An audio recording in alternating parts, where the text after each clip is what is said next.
Hi, everyone, and welcome to our session today. Thank you for attending. My name is Cara Ryman with the Maine State Library, and I'm just here to host and introduce you to my wonderful colleague, Kym Powe, who is at the Connecticut State Library. Over to you, Kym. Thank you. I'm really pumped. I don't think I've done a presentation for Maine before, so this is really exciting. Hello, everyone, and thank you for having me. We're going to do a little presentation on collection development to reflect your community, and we're going to touch base on a few things. But first, I thought it would be helpful to introduce myself.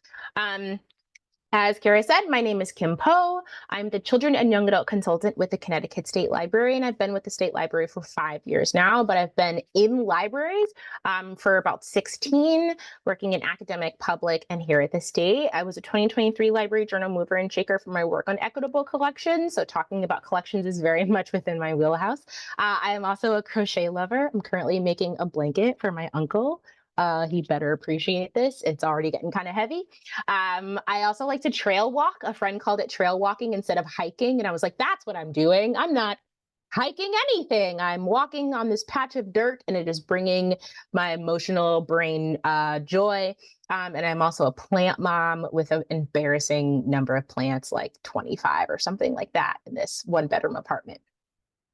So we're going to talk a bit about collection. We're going to talk about collection development today, but from my perspective, multiple things go up into building that collection development. It's kind of the foundational groundwork, which is a little boring, but just sort of over the years, I found to be really important and helpful for collection development that really meets the needs of the library users, but also can help bring in some of those non-library users, especially because a lot of us know maybe public libraries didn't start off this way, but now libraries are not just about books, they're about people.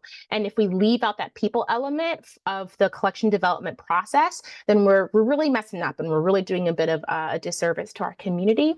And we really need to keep the community at the forefront of everything we do. And most of the time, I think the default of that thought process is programming. And I think it's a yes and programming and collections. So this is a slide that I've stolen and put into a lot of presentations by Beth Yoke. If anyone wants these slides, you can get in touch with Kara or me. I can put my email address, or maybe Kara can drop my email address in. If anyone wants these slides, I'm happy to share them because there are a few things that are sourced in here. But this is a helpful slide that I've used a couple times on fulfilling community need and acting as a public servant, as opposed to just a library servant, or I guess in addition to acting as a library servant. This slide was originally created around the idea of library programming. But the more work that I've done and kind of the more that I've used this slide and had conversations with my own librarians around it, we found that it really has to do with all of librarianshipping, and not just programming. So the concept behind sort of the information here is that librarians are public servants, and we should make sure that we're acting on behalf of the public and not just acting on behalf of the stuff that's in our building, right? So focus on community members' needs, and don't just focus on the facilities and the stuff in them. The concept of outreach really has more to do with listening to the members of our community, as opposed to just being the expert on a bunch of things and telling people about the things that we are an expert in, and all of our stuff and its greatness. Now, being a librarian, doing a lot of work around early literacy, sometimes I need to tell people like, right, about the greatness of early literacy and the information that I have. But there's a balance and there's a time and place for everything. And it's important to sometimes listen and not do all the telling. Identifying issues and resources to address the needs within our community, and this includes books as well, not just nonfiction, but some fiction books as well. So we need to identify those issues and needs to curate our collection, because if we are already sort of promoting books and materials that we have selected without taking the public need into consideration, we might find that we have purchased a bunch of amazing books that just aren't necessary for our particular community, even though it might be helpful for the community next door. And we also want to do what we can to co-create solutions that empower community members instead of just hosting programs that feature our stuff, because our stuff in that moment might not be what our community needs the most of. So we really have to have an understanding of that. And I know that you guys have done, or some folks, information has been offered on community needs, and we'll talk about that a little later. It's also important, right, to sort of, we've talked about community a bit, but who's in it? Who is in our community? And I think the members of our community can be broken down into a couple of categories.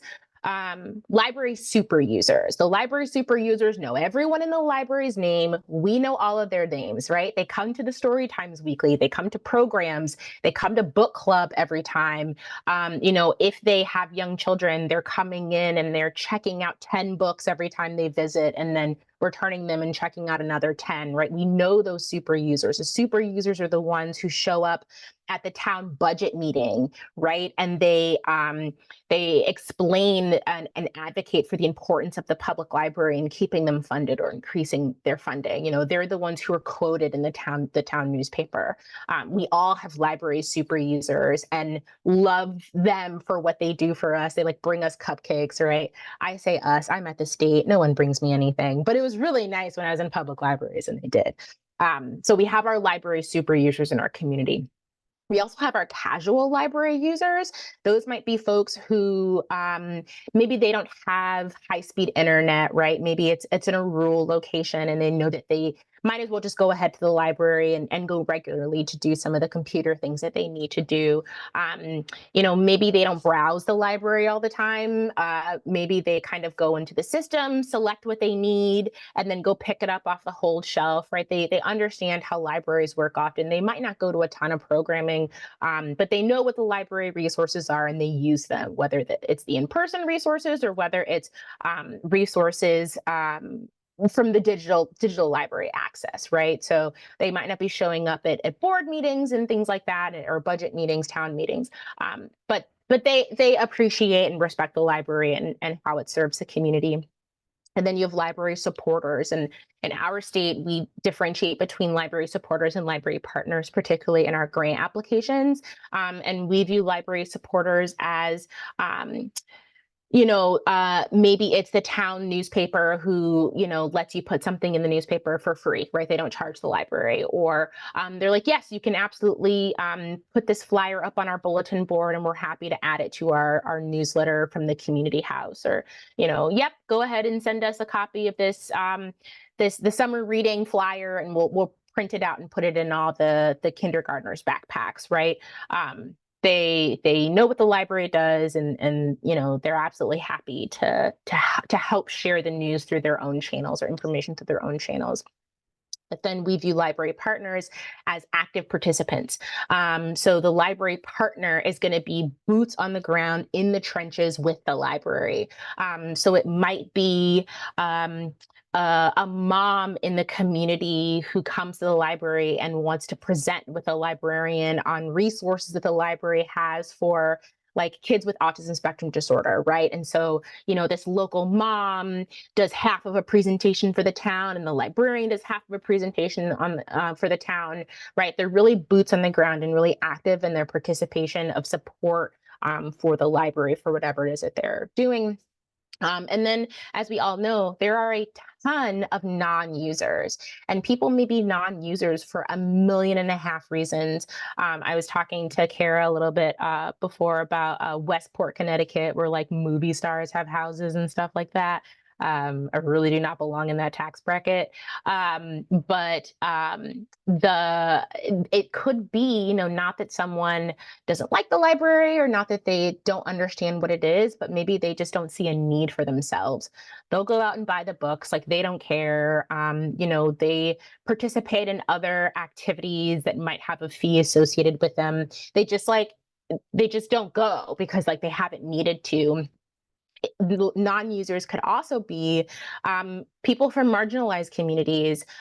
We've been doing a lot of work at our state library and within my division to redo our entire website, because during some training it was brought up to us that we might think that there aren't X, Y, or Z type of people in our community. But for example, if there are blind or low vision users who use screen readers in your community, you might think that they're not there because they're not going to the library because they can't navigate your website.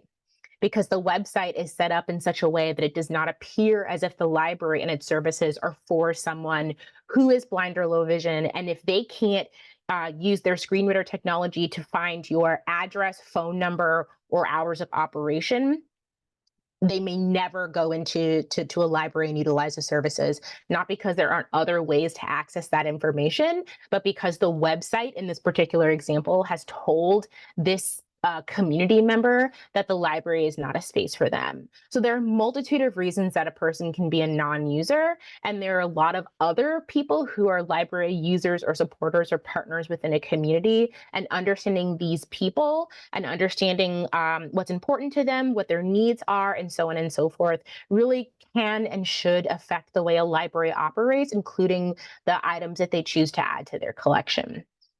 But then it's like, how do you find these people, right?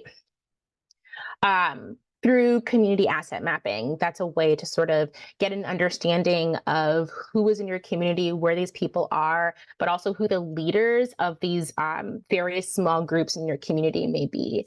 So when I talk about community asset mapping, which quite frankly could be a presentation all on its own, this page is also sourced, linking directly to a presentation that we had a couple years ago where this slide came from. We just talked about community. We know what community is. We know what a map is, even though you don't have to have a map when community asset mapping. But it's that asset term that people might not necessarily understand. So I like to explain what it is.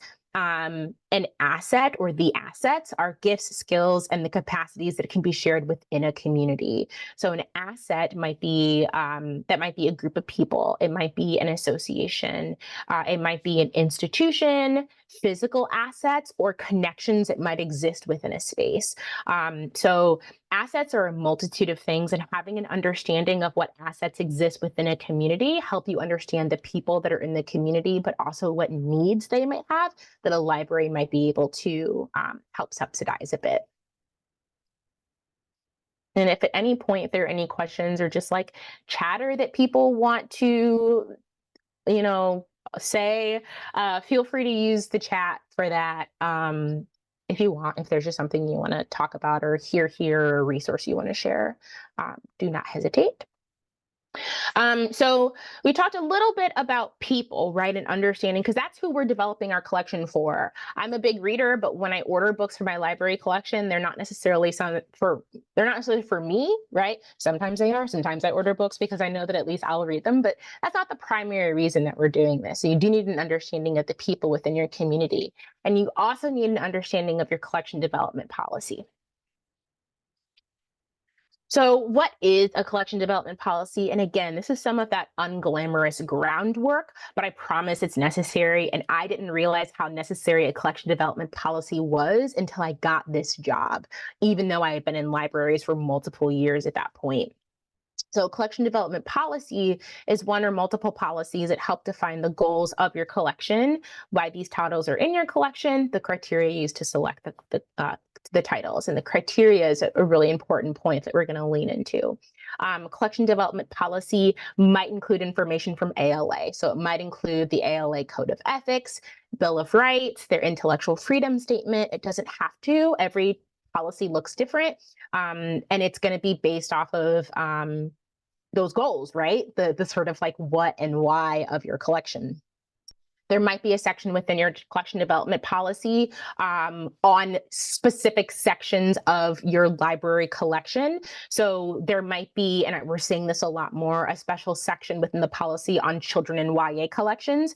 We're beginning to see a lot of people add a statement there that like parents and caretakers are the ultimate deciders on what is taken into their own homes, right? And what is read by their children, just kind of a statement about like, yes, we might have bought this, but you are welcome to take or not take whatever you want. Like don't yell at me, right? Sometimes there are also sections within the collection development policy on digital resources like ebooks and e-audiobooks. There's still a lot of people, my own mother included, who don't understand like why they have to wait for the next James Patterson book. Like they don't understand why they can't just click the button and be able to read it on their tablet the same way they can with Amazon, or like why they have to wait for an audiobook when they don't have to on Audible or Libro FM. And why certain titles aren't purchased. And we know that it's because of the licensing behind them, and it's just not fiscally responsible, or it's not something that the library is able to do financially. And also challenge forms, just sort of like the form to fill out, right? The policy behind what happens if someone does submit a challenge form. All these things make up a collection development policy. And I'm only going to touch base on it a little bit. Again, it is a presentation within itself. So what does the policy do? A collection development policy answers the who, what, where, when, why, and how of your collection. And the collection development policy is there to help guide library workers on acquisitions and protect workers from the choices that they made. And the reason that I said I don't think I realized how important the collection development policy was until I stepped into my role as the children and young adult consultant is because I actually work in a library, not the state library. We call it the Library for Librarians. It primarily holds children's materials, and the only people who can borrow our materials are schools, libraries, or like homeschoolers. It's like discussion sets, STEM kits, musical instruments, mobile traveling libraries. But when you walk into it, it looks kind of like a mix between like a public library and like a warehouse, which is like a really weird picture to paint. But if you can get there, like that's probably what the building looks like. And I have to purchase picture books and middle grade and nonfiction and YA. Like those were things that I have to purchase. And at the time when I started, there was no collection development policy. And because my community was the entire state of Connecticut, small though she may be, it is densely packed. I had absolutely no direction on what I should be ordering because of the type of community that I was now ordering for, which was a community that I was very unfamiliar with.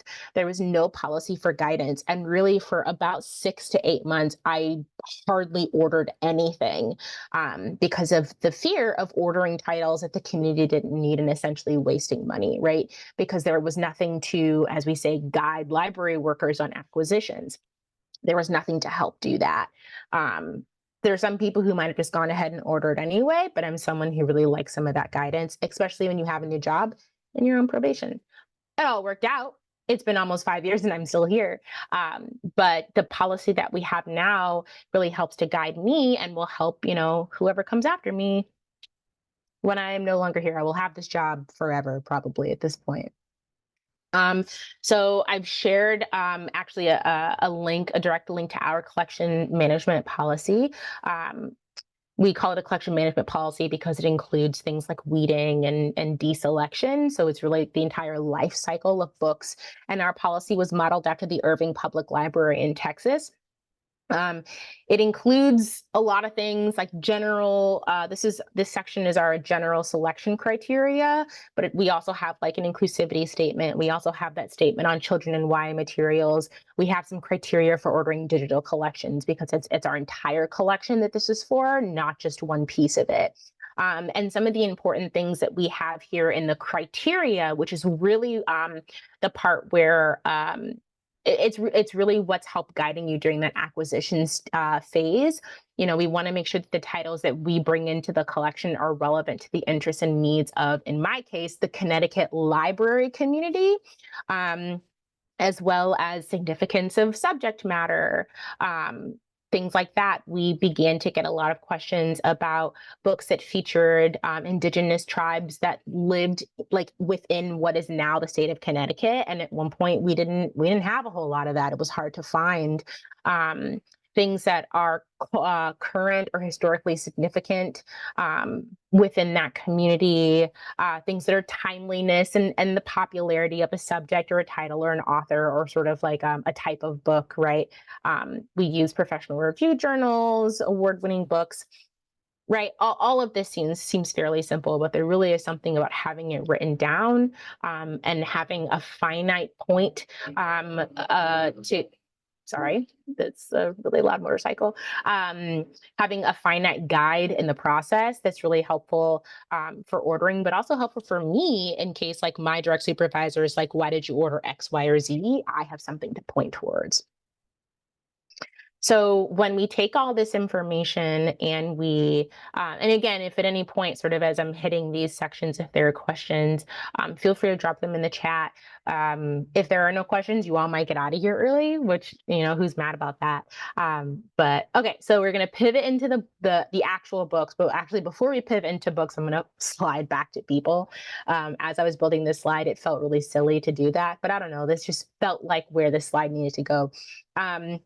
So they said I'm a library journal mover and shaker for 2023 for a lot of work around trainings on building or adding inclusivity into collections in particular. So it would be remiss for me not to just sort of bring up and lean into the fact that I'm going to be giving some sort of examples of books and genres in a little bit. And any things that I share are always inclusive on purpose. And that's because I heard a statement that someone made fairly recently, and I think it did a whole lot to sum up my brain and what my thinking process was. And what she said was, we live in a global society and the public library is the people's university. And having worked at a university library, I was like, oh, the people's university. Whoever walks into there, this is their space for learning, right? It's very similar to the concept of mirrors, windows, and sliding glass doors, as people might have heard if they are a children's librarian. But something about the term the People's University really did something to my mind, because that's going to include information that might be relevant to the humans that live. For example, the town I live in is 11 square miles. It was like the last town to become a town in Connecticut, and it is so small because it was a piece of another town. So it is 11 square miles. So we are not in this town, right, curating a collection only for the humans and only about the things that are in 11 square miles of Connecticut, right, of ground. That's not what we're doing. The collection, well, it's not what they should be doing. The collection is curated to educate people about, yes, where they are, but the towns next door, the states next door, the countries next door. It's to educate people about people who've had experiences very similar to them, people who've had experiences very dissimilar to them, people that might not be in their community today, but could be in their community tomorrow. The term university and what's learned in university settings, I think has the potential to be such a vivid one. So when another presenter said that, I immediately pulled up a screen and sort of tapped it down, because I think that's the mindset that we should have when curating our collections. Yes, we want to curate collections for the people who are actively using our library, which are typically townspeople. But I think sometimes we can let our minds run away with us with what that collection should look like based upon the people who are in the community.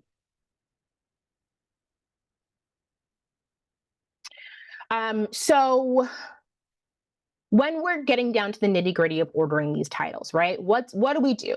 We typically use traditional review journals, right? So we do some research on our community, blah, blah, blah, and then we turn right to the traditional review journals, the book list, the library journal, Hornbook, Publishers Weekly, possibly if your book vendor. So we use Baker and Taylor, and I'm constantly using the selection list channel because they do the work of curating that for me, and it really helps with some of the heavy lifting. You take right? If this presentation is any indication, you're going to take knowledge from the community. You've gone out, you've met the people, you've identified some of their needs. You take what you know from the community, you take your collection development policy, you put all of that under the umbrella of the library as a People's University, and then you use that information to help inform your collection. And that could be a lot, right? Like sort of the concept of that. How does that work? What do you do? What does that mean? So I cobbled together a few examples. And these are actually real examples from my own state, towns of my own state. So right, that community aspect. So it might be a rural community, right? It might be a large spread out community without a lot of high-speed internet access without any public transportation, an aging community where adult children may have returned or never left and are slowly becoming caretakers for aging parents. This might be a big portion of what your community looks like.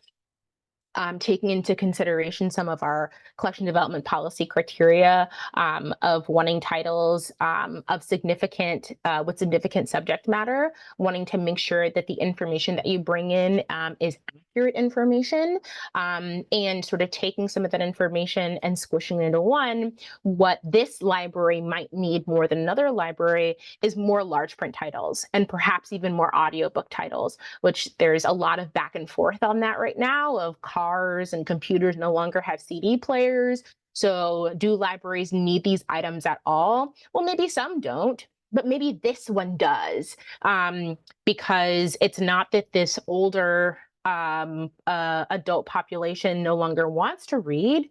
My eyes have been doing what they're doing since the third grade. It's not getting any better. It's only getting worse, right? There's going to come a point where I need to read large print titles. I already blow up the words on my little tablet. I prefer reading that way. There might come a point where someone is listening to more audiobooks, not necessarily because that's their preferred method of receiving information, even though like they might not dislike it, but because your eyes tire easily, right? The older that you get and sort of the more your body bodies.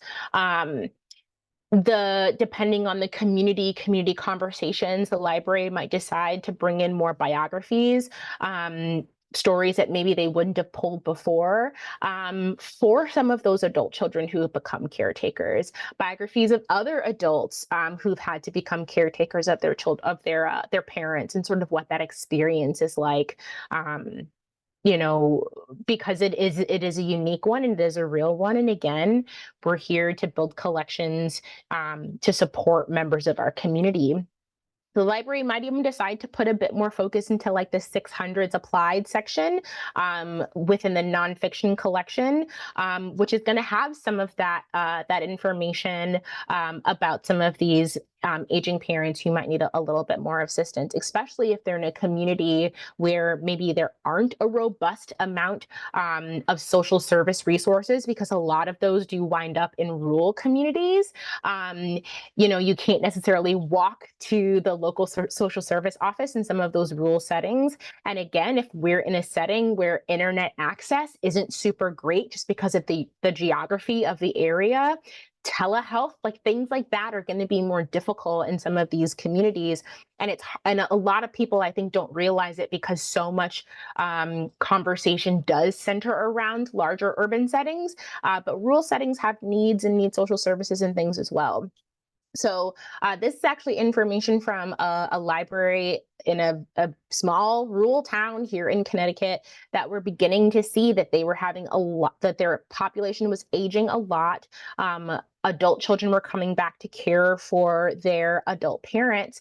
And they were seeing this so much so that they actually were able to apply for a rural and small libraries grant to put together memory kits because they were just seeing so many patrons in their area who were having memory issues, either just due to age or due to more unfortunate medical conditions like dementia.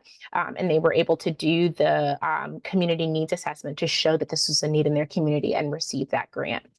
So it seems like kind of haphazard, but this is an actual community that, we've actually done some work with here in our state. And it's a community that's very different from another one that's also in our state, significantly larger, right? Over 48,000 people, big downtown area, very large city parks where a lot of events, bands, all this stuff happens. It's a community that's significantly younger. 33% of the town is 24 years old or younger, and 28% of the town is 24 to 44 years old. So about 66, something like that, percent of the community. Wait, 3, 4, 5, something, 8. I can't do math. 60 some odd percent of the community is under middle age, right? If we're still taking 50 at middle age, if that's so sort of where we're at. It's probably higher because people live for a really long time now. A large majority of this town is under middle age. And it's a community where over the last couple of years, I'm not entirely sure how we got there, but over the last couple of years, it's become a large LGBTQ plus community. They have a whole committee. They have a month's worth of events for Pride Month. One of the largest Pride parades in the community or in the state, where people come from other parts of the state and surrounding states to this town where the town is known to do these events. It just I feel like I blinked and it just happened. But that's sort of what the town is now, right? That's how it exists now. So again, if we're going back to our collection development policy and we're thinking about wanting to include titles of significance around a particular subject matter or relevant to the interest and needs of the community, what are some of the things that we might want to do? Because the community is so young, not only with regards to minor children, but also those young adults, and not young adults like high school young adults, but young adults like mid-20s and under young adults. We might want a strong children in YA collection, because not only are teenagers reading those YA books, but those younger aged adults, even up to 30 years old. I still read some YA, not just because it's my job, but because the book sounds good. That might be a portion of the collection that they really want to focus on and make robust. And because this is also a community that has a large focus on providing support and resources for a marginalized group, the LGBTQ plus group, then we also want to focus on some diversity of point of views and perspectives in some of their collection, because of the people that live in this town and what the town has showed that it prioritizes, right? With the town organizing these events and bringing in partners. Maybe the library isn't doing it, but if the library is there to support the town is doing it kind of regardless, right? So those are some considerations that we need to make when we're doing this. And sort of between these two examples, you sort of pluck out bits and pieces of the collection to focus on, because there are always going to be things that we bring into our collection, right? We're always going to have picture books. We're always going to have board books. There are going to be certain sections of Dewey, right, that we're always going to bring in. But sometimes, when we're looking at that community aspect and we're identifying specific needs there, those are the portions of our collection that we can start with regards to finessing and paying closer attention to, and making sure that when we either bring these folks into our library home to tell them a bit more about us, or when folks show up at our library home through our books, because the books that are on our shelves and the books that are not on our shelves tell our story more than we do, right? It's that actions speak louder than words. The books that are on our shelves are speaking for us, and the books that are not on our shelves are speaking for us. If we can show that we've paid attention to the needs of our community, that's going to go significantly farther than whatever it is we can tell somebody to try to get their support and to try to build partnership. So in addition to, I'd mentioned using traditional review journal, school library journal, book lists, and all that. I think that once some of the work has been done to identify certain community groups and potential needs that we've seen through some of our asset mapping or partnerships, that's something that we could potentially do is identify 2 to 3 to 4 alternative resources to check regularly, like bookmark them, build it into your collection development schedule. You flip through book list and then you pop open book riot, right? And you kind of see what's there. I also threw in reading glasses for anyone who's a podcast listener like me. Identify those 3 or 4 alternative resources to check regularly, because the thing with these additional resources is that they tend to focus in on something, right? So Lee and Low focuses on books written by and for marginalized authors. Mighty Girl Books focuses and is, like an expert in books on women empowerment. Latinx and Kidlit. And of course, because I'm a children and young adult consultant, most of my titles are going to be like youth titles, but they specialize and focus on books all about the Latinx and Hispanic diaspora, right? The team of people who run that blog, ran that blog, I think they're still doing it, run that blog, are going to have specializations in understanding this particular topic in ways that, book reviewers for school library journal might not. I wrote other notes. And so really it's about focusing, like I said, on sort of what's happening in your community. For example, Connecticut, and about 6 towns in Connecticut in particular, received a lot of Afghan refugees during that crisis. There are about 6 towns in Connecticut. Our state was going to receive so many refugees that the state put together its own like committee to kind of address the needs that were going to happen and any changes or additions that that might be needed to provide assistance to these groups in the community. When something like that happens, that has the potential to change a lot that's happening within a library structure. The programmings that are offered, the languages that flyers are going to be printed in, but also the books that are going to be made available to the best of our ability to an entirely new group of people that may not have been in our community before, or may not have been as prevalent or as populous in our community before. And that might require evaluating some different resources for collection development and collection management. Libraries that have really good relationships with their school systems, if things change within the school system or school curriculum, that's going to have the potential of trickling down into the public libraries. In the state of Connecticut, I believe as of this year, maybe last year, it's definitely happened already. Black history and Latinx history is required to be offered in every high school in the state of Connecticut. No ifs, ands, or buts. If no one signs up for it, no one signs up for it. But it has to be offered in every high school in the state. There is a new curriculum being written for Indigenous history for every school in the state of Connecticut. And they're partnering with a museum that we're actually partnering with at the state library as well. The changes in these curriculum are going to affect the changes that are going to affect what people are asking for when they come in, right, for like their one primary resource into the library. And it's important that we know that these changes are coming, and then we make whatever collection changes we need to make to the best of our ability. What would be better, right, is if we made sure that our collections already had a multitude of experiences and voices present, so that any change that needed to be made would be more of a gradual change instead of like a panic scramble. So with some of our other titles, or let's sort of dive into fiction a little bit. Because that's where there is a lot more room for nuance, right? In nonfiction, because what's most prevalent is that it's accurate, sort of like real. That's how we describe to little kids, right? Real information. You're probably not going to have a book in your collection being like, and this is why the earth is flat, and I'm real serious, right? Like, you're probably not going to have the title of that book in there, because nonfiction already comes with rules. In fiction, the rules are not so clear. So things that I like to ask people to consider with regards to fiction are things like popularity. Is it turning into a movie? Is it turning into a show? Where the Crawdads Sing is like a really good example, right? What are your circulation stats? So we know that fiction titles are going to receive the majority of their circulations within the first 3 years that title is either been published or is in our collection.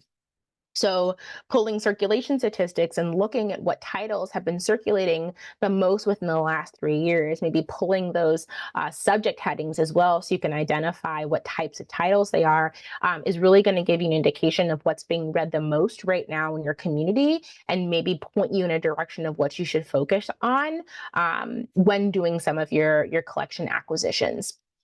Local importance, right? Important people in history, important things that happened in your town. Helen Keller, we all know her. Helen Keller lived in Easton, Connecticut for the last 30 years of her life. And Easton, Connecticut will let you know, and the Easton Public Library will let you know. Helen Keller Middle School is in Easton, Connecticut, right? So fictional stories of her life, nonfiction books, that library has them all. And I know it has them all because I worked there for 2 years, right? So that's an example of, important people, local importance, some important event that happened in that town. I also suggest that folks consider involving their frontline circ staff. This is different in every library, but oftentimes the people who work at circulation are like non-degreed librarians. So they're not always asked or spoken to when the person who's doing the ordering is beginning to do that. But those are the folks that see what comes and see what goes. Those are the folks who talk to Marge about her next book club book. Those are the people who, right, talk to the little kid who's getting a sticker about, what his favorite books are. The frontline library circ staff typically have a wealth of knowledge that maybe they don't even realize they have because they just think they're doing their job, right? Chitter chattering with whoever comes up while they check them out or get them a library card or whatever. But they really are a wealth of knowledge. And the last thing to consider is how you view and how you're doing your reference interviews or book talking with patrons who come into your library. When doing sort of those reference interviews and those book talkings, right, when we're trying to sort of get folks to a book in the library that they want to take home, what we're also doing, or we have the potential to also be doing at the same time, is identifying interests and trends and what it is that people like to read. When focusing on, when helping someone find sort of their next title and when doing these reference interviews and book talks, it's important to focus on why a person liked the title and not always what happened in the book. We as librarians do not want hundreds of books with basically the same plot, right? That's not what we're trying to do. And if we can focus on why someone liked a title, that's going to help us, get them a title that they want to go home with that day, but it's also going to help inform some of the potential types of books that we might want to bring into our libraries. Are people currently looking for stories about like betrayal, books where there's like a big secret and puzzles, right? Like the escape room of books, right? I have a friend who loves that kind of stuff. Are people looking for multi-generational family stories of like history and secrets and some other dramatic stuff, right?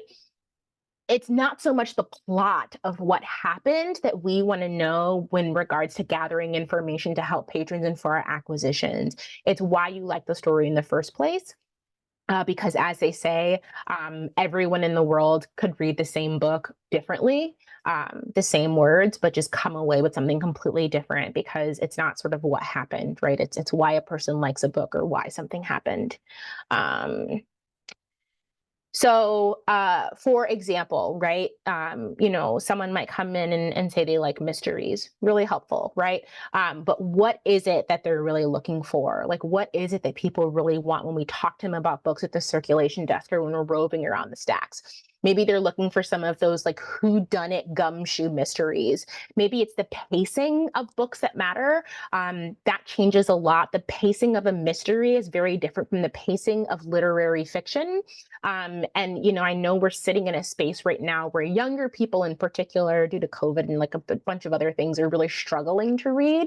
And I think the world has also now come to recognize that there are a lot of adults right now who really aren't great readers, who really can't read very well.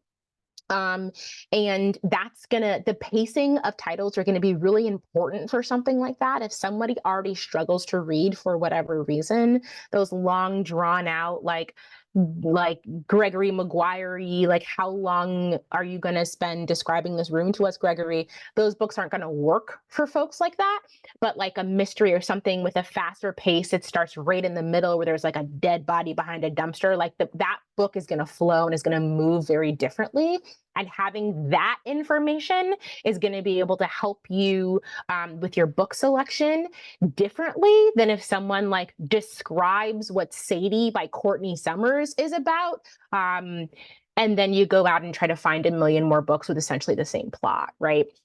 And something else about having people and talking with your community about books in this particular way is that you may ultimately reach a point where you're suggesting books to them that you wouldn't before.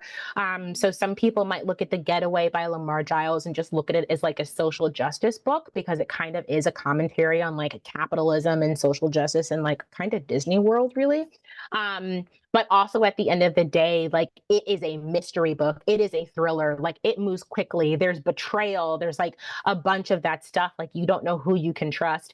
And if someone describes a book in that way, then you might give them a book like The Getaway by Lamar Giles, as opposed to like waiting for someone to come in and say, I'm looking for books where like, you know, Black people are taken advantage of and like locked up by the mouse, right? No one's going to come in asking, well, not no one's going to come in, but sort of those are two very different ways that someone can request ultimately the same book. And that's really also, if you come at acquisitions from that perspective, that's also going to change the way that you think about the titles that you're bringing in and what you're bringing them in for. And then you may find yourself with a more well-rounded collection that has a greater appeal to more people and may, in fact, then be able to turn some of those non-users into users. Maybe not super users yet, but at least like casual users.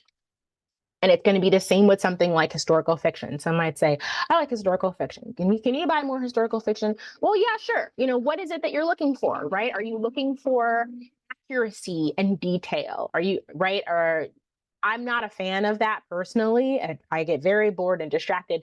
But there are some people who really like that. They might want to enhance their knowledge of something about the past. They might want to learn about the intricacies, the rule, just sort of like the way life functioned.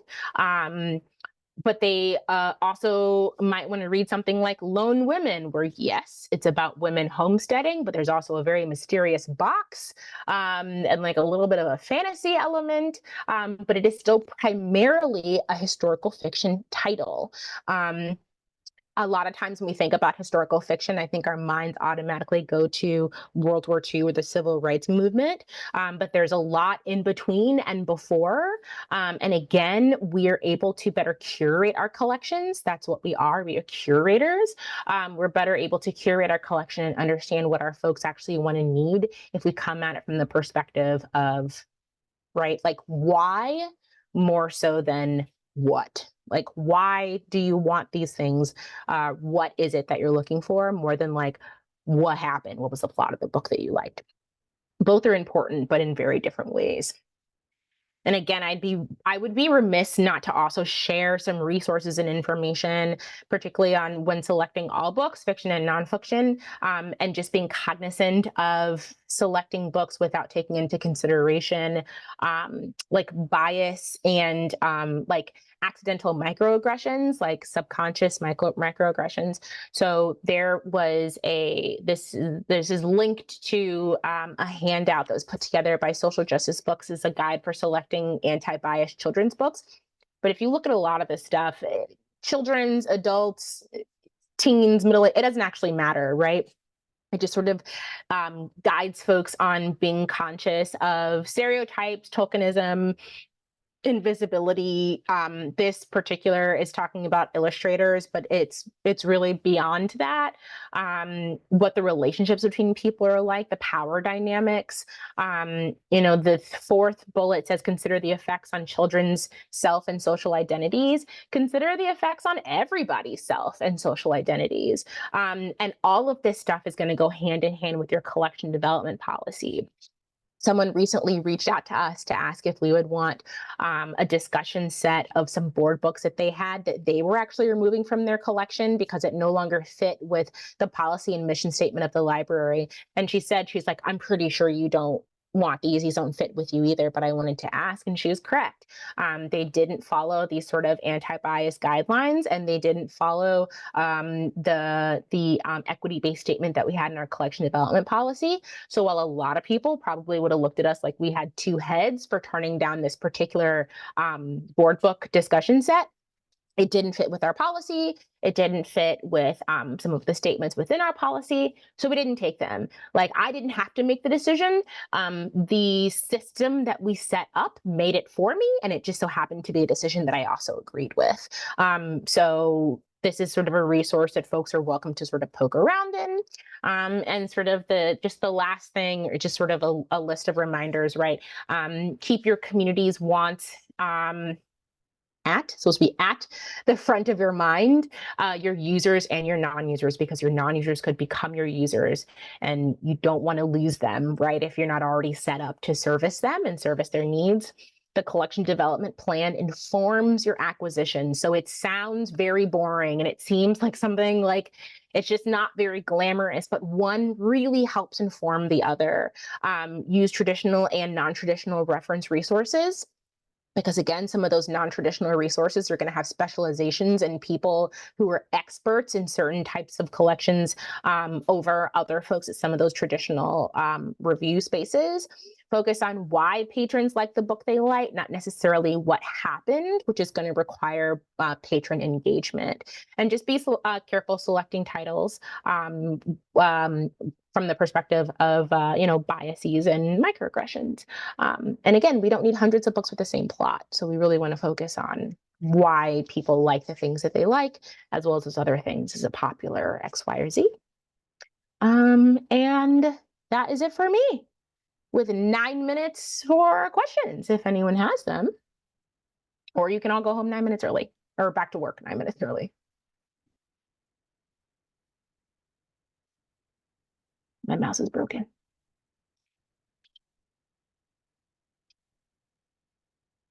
Thank you, Kym. Thank you. I think a lot of people, including myself, definitely would love the slides. So if you want to just send them to me and I'll pass them along. Yes, definitely. Lots of links to look through. Yes, there are links and links to other videos, because some of this stuff, like I said, it's like a presentation within itself. So you all are welcome to anything that you see there. Hi, I have a question. I'm new to my position, the community engagement librarian here now, and I am just wondering, do you come up with a plan like on a monthly basis? Like, how often are you ordering books, and like what's your strategy? Do you like, how far in advance are you looking about ordering certain things? So my goal, it does not always work out like this, is to order books every single month, and I'm ordering for the entire library except for large print. And so we were recently able to, and also congratulations on your position. We were recently able to bring in someone into technically an LTA position, but she actually is she has her library degree and worked as a librarian for a long time, but just kind of wanted a change of pace. So I've been able to divide and conquer with this person and sort of assign her to do a couple things and assign me to do a couple portions of the collection. And so really my overall, and we redid our collection development policy about 1.5 years ago. So it's still and I was on the team that redid that. So it is still very fresh in my mind. Some of the things that our division is focusing on, which is very equity based. So those are titles that I pay extra close attention to. I did mention some of those curriculum changes that are coming down. So when we have those things in mind, right, those community aspects, those are going to stay the same for like a really long time. So sort of once you've identified some of the needs of your community, it's not like you have to re-look into that every month. These changes that are happening to the curriculum have been coming down the pipeline for about 3 years or so. So we've already been doing work to like beef up our Indigenous nonfiction collection, for example, because we knew this curriculum change was coming. And once it hits, that's probably not going to change again for another like 5 or 10 years. So really, it's just identifying those focal points, which also may be points where I need to do a bit more research. I am not very educated in the Indigenous community, so that's a place where I need to spend a lot of time. So that's also what we're identifying. Where are your own gaps in continuing education and professional development? And then working on filling my own gaps, like as a librarian and a person, so that I can be better informed when selecting titles, but also finding publishers like Heartdrum, right, who I feel like I can trust to curate titles. Again, this just happens to be on the Indigenous community for me.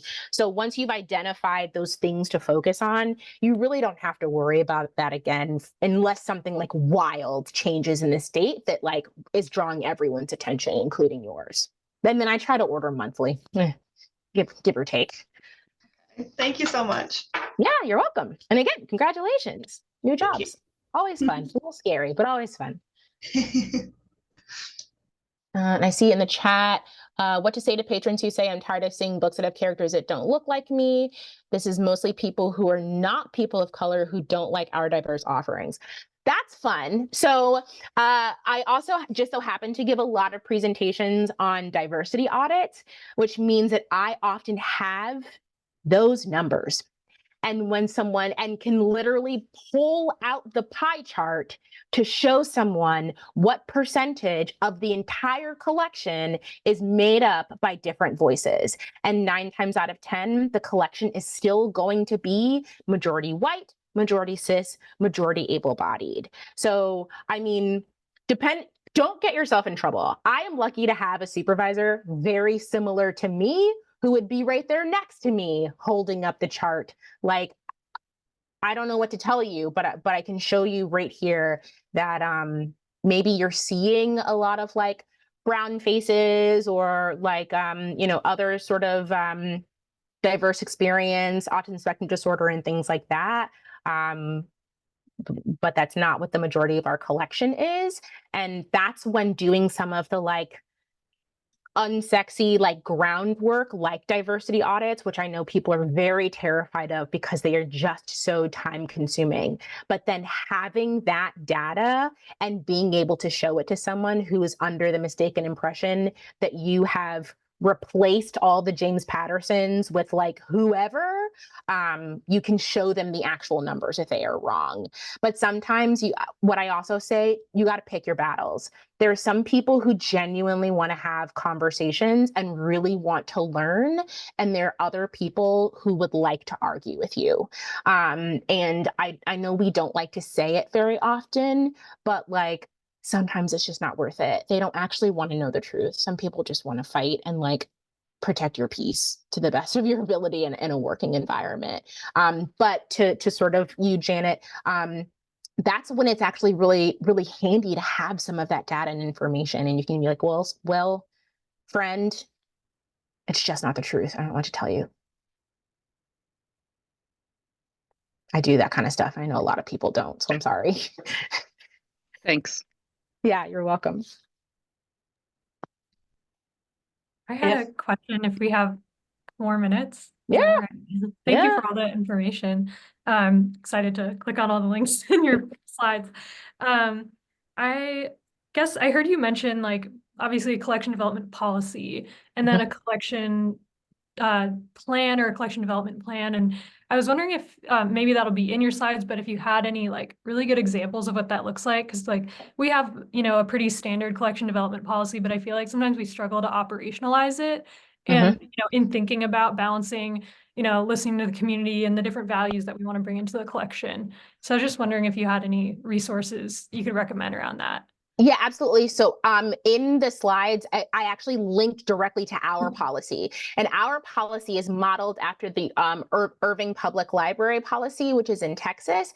And I found out about that policy from Kelly Jensen, who writes for Book Riot, who does a lot of this work. So it's not only a really good policy, and I'm just pulling up the link right now, but we also have a really robust challenge form policy. So let me go ahead and grab the link. So this is a direct link to our LibGuides. It holds our new collection management policy that we did, I want to say like about a year and a half ago. And it is a complete management policy. So we do have information in there about weeding, deselection, gifts, replacement, removal. Like we have all of that in there. What I shared in my slides was the selection criteria, just because that's what I find myself referring back to the most often, just sort of within the nitty gritty of like, is this something that we're, because our library is so specialized, something that we're ordering for. So that's in there, but also linked here at the bottom.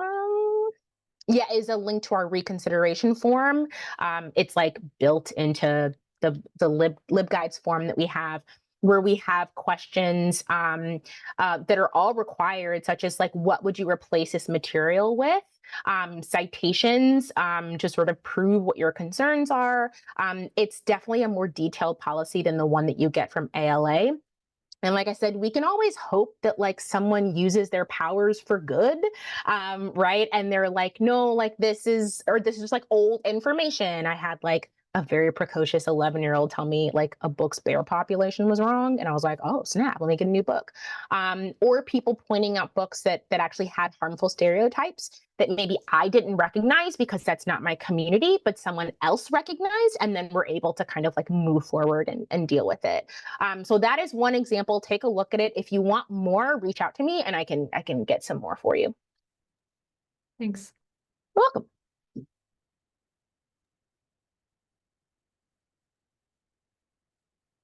Okay, well, we've hit the 2 o'clock mark on the nose. So actually perfectly done, Kym. Thank you. That was a new presentation sort of with bits and pieces of other ones. And I was like, I don't know how long this is going to be. I don't know what's about to happen, but it all worked out. So thank you all. Yeah. Thank you so much for sharing this with us today. Absolutely. Anytime. And thank you all for making time to be here and asking such great questions.